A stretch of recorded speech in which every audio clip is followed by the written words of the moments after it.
Tout of বিল্লালের একটা বইয়ের দাম 1,000 টাকা। যখন ওনাকে জিজ্ঞাসা করা হলো 66 পাতার একটা বইয়ের দাম এত টাকা কেন, তখন নিজেকে মেসি, রোনালদো এবং নেইমারের সাথে তুলনা দিলেন।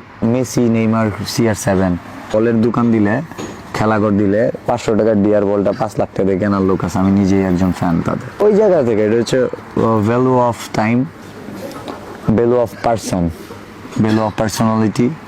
এখন নিজেকে যেহেতু মেসি, রোনালদো, নেইমার ভাবতেছে, তারই জন্য তার গায়ের এই গন্ধযুক্ত লাল শার্টটা বিক্রি করে গরিবদের সাহায্য করতে যাচ্ছে। কোন লেভেলের চুতিয়া ভাই এটা।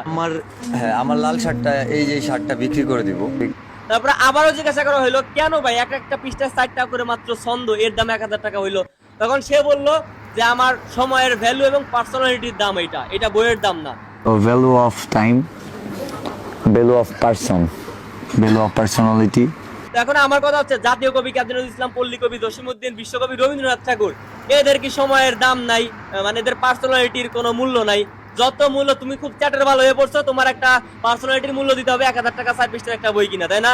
আর রবীন্দ্রনাথ ঠাকুর, কাজী নজরুল ইসলাম, এরা হচ্ছে টাউট অফ বিল্লালের বাসার উঠানে বৈশা কলকি টানতো, যার জন্য এদের বইগুলো এই রকমারিতে দেখলাম যে 80 টাকা, 90 টাকা, 100 টাকা, 200 টাকার মধ্যে পাওয়া যাচ্ছে।